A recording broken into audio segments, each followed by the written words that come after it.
대상 asima pungana pada pangtok cari amadi nampak tauda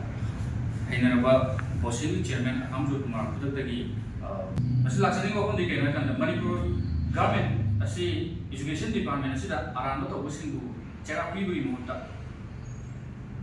tola taraba sanggale jatra missing bu ganti pi bu sana bima ko state government sina laira ha bisima hanjani ko hoki ba megi tarik tara tarukta hoki megi tarik tara tarukta bosin mathata ko na charge ka tawi masili mapung ba masili khanga charakanda hoji bosen da chairman han phammi ba akham Joy Kumar haiba mioi sina bosen bil manung da lei ba board member ni aya amata yaudana ko lona naronda ma free khau gi puthok ko mi khra mioi manga thabak lona hapsil ngai haiba sima akoi masi phongbok chari masi akhona mamang da haje ba board da ram ri do me amma thi do piu na hai ni matungina state ka lainga asina desang yamna nungsiba na tagana thajabiba akoina haije ro ko masi chumbiga khanba manba mawongda inquiry committee ma senjal lakanda inquiry committee senjal lakanda maruda inquiry committee du ge sel ge thole order sina langom sonia man thol ki bani aduga bioi umna saba inquiry committee sida education ST commissioner ma sama yawba adumba committee ma kham sembi adugo maje orders ko matugi inquiry orders su palli si kai harkanda inquiry si ahan ba sitting dagi auraga numit kunni hawi manungta laingakta matugi inquiry ko piu haiba akhom thamdiba yaw masida mapungina palli si kai harkanda numit kunni haiba se masi tha kaya na sa ka doino hapta kaya na sa ka doino sahi kaya na sa ba numit kun oi doribno haiba wang se masi akoi committee sida inquiry committee sida akoi hangningi state government su masugumba oi paroi doba committee pangsingda semagi heidabi leiba taragadi masi khudakta masugumba mathong mukta memang tarawa committee semse masum je tobirun ora tarana inquiry committee sina chumna tawi harkasu masi puthokda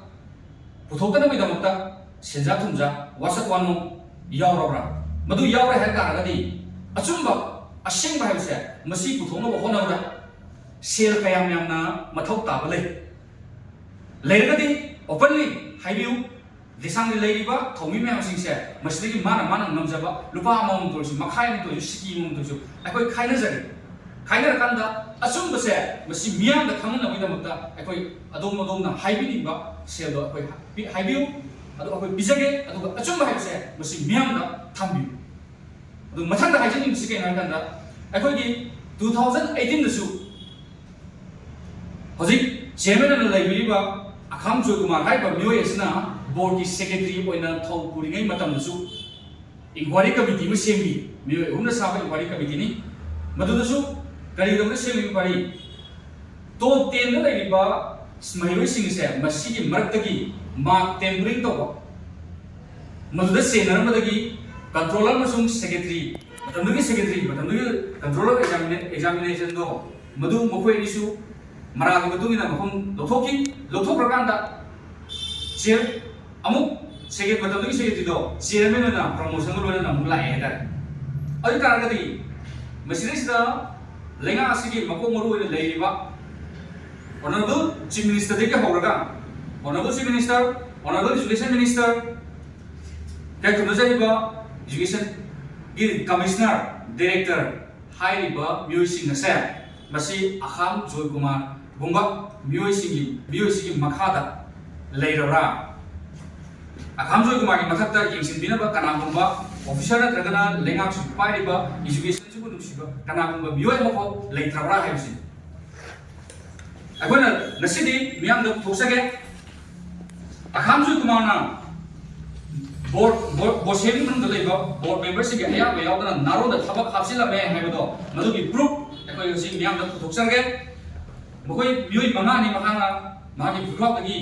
advertisement amal ko taudana thabo loksalam mari mana LD post ta hapani aduga amadi driver post ta contract basis thabo hapani contract ꯕꯦꯁꯤꯁꯇ ꯊꯕꯛ ꯑꯃ ꯍꯥꯞꯄ ꯍꯥꯏꯕꯁꯤ advertisement ꯇꯧꯐꯝ ꯊꯣꯛꯏ advertisement ꯃꯈꯜ ꯑꯃꯗꯒꯤ advertisement ꯑꯃ ꯐꯥꯎꯕ ꯇꯧꯗꯅ ꯃꯁꯤ ꯅꯥꯔꯣꯟꯗ ꯊꯕꯛ ꯍꯥꯞꯆꯤꯜꯂꯝꯕ ꯍꯥꯏꯕꯁꯦ ꯃꯁꯤ ꯏꯐꯣꯡ ꯐꯣꯡꯅ ꯇꯥꯏ